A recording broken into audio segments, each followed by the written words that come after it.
For those of you who don't know, just to fill you in a little bit, adjusting to work life has been difficult for me, and so in the end I did decide it was better for me to quit. Okay, so here's a little rundown.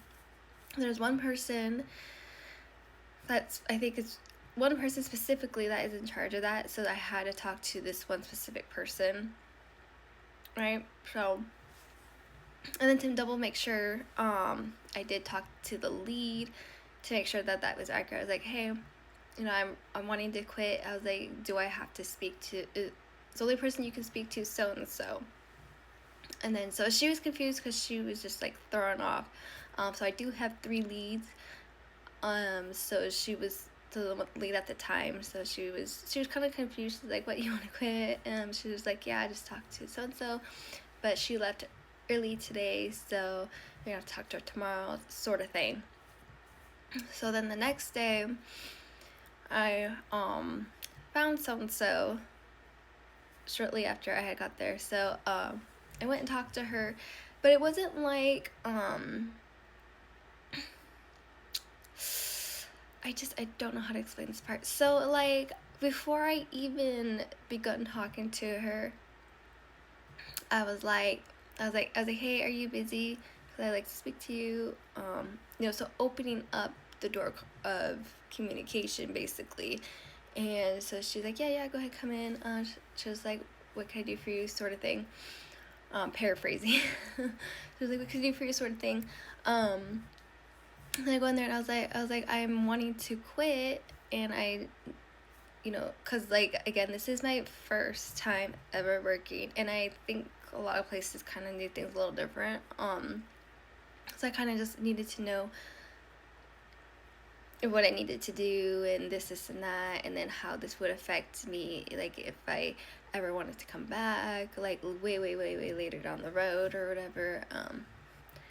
So like that, but like the way she was answering my questions, I didn't know if she was kind of like just not engaging with me, or if I was communicating poorly. I honestly couldn't tell you. And so I didn't, when I left that conversation, I was like, I was still on edge because I was like, because it just felt like she wasn't giving me her full attention either, and it was just like I was trying to have this professional conversation and it just wasn't going anywhere. So I did end up telling the lead, oh yeah. So this lead, the day before, she had actually ended up pulling me aside and we had a private conversation about me quitting because she was concerned. It was like really bothering her that I wanted to quit. So we did have a private conversation, and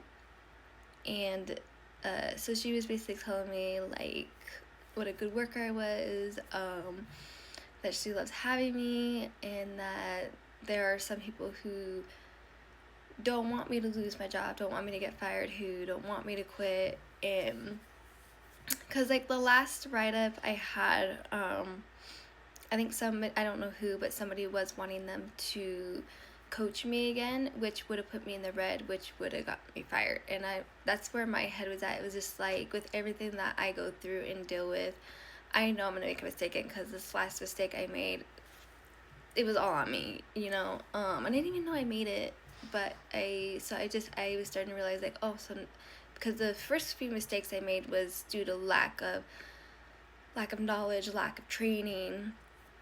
So I thought those ones were very unfair, but then it was just like, now my personal life or my personal things are getting in the way, right?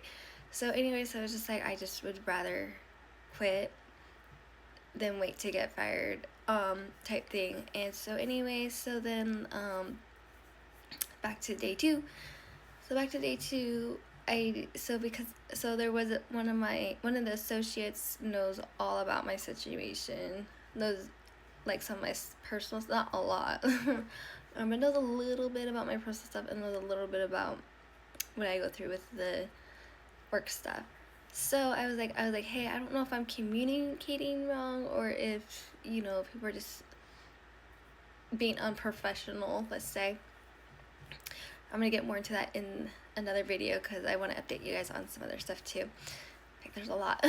So anyways, so during their break, they agreed to go with me, and so we went back in, and I saw the lead again, and I was like, oh hey, is our manager in their office? Because I had told her earlier too that I did try to talk to this lady who's in charge, who I was supposed to urgently talk to, and I just ended up telling her, I was like, I think we had some sort of miscommunication, so I think I'm gonna just talk to the store manager. So I did talk to the store manager, and he suggested that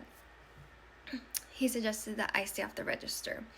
So, but there's other things that I could be doing, even though I was told that I would be staying off register, and all the other leads and stuff would have been informed that I am to stay off register, right? So my main thing would be to do the self checkout. But I could do the returns and everything else. You know what I mean? So it was just like it's too many. That's a whole thing. So I'll have to make another video on that if you guys really want to know. But anyway, so that was what we ended up agreeing on, because he too was just like, he was confused about me wanting to quit as well. So I agreed to stay. I agreed to stay on, and that was because they found us. So there's like okay, sorry, I got tongue tied, too many thoughts at once. So after 6 months you can switch departments. So I think with me though, they had switched me, let's say it's the start of September, so they had already switched me departments. So I was doing stocking for like a month, and then they switched me to the front end. So I just didn't see them doing that again anyways, but it was nice that the manager did work with me that way. But I was actually just trying to quit and intend to quit, but they're like, no, we don't want you to quit.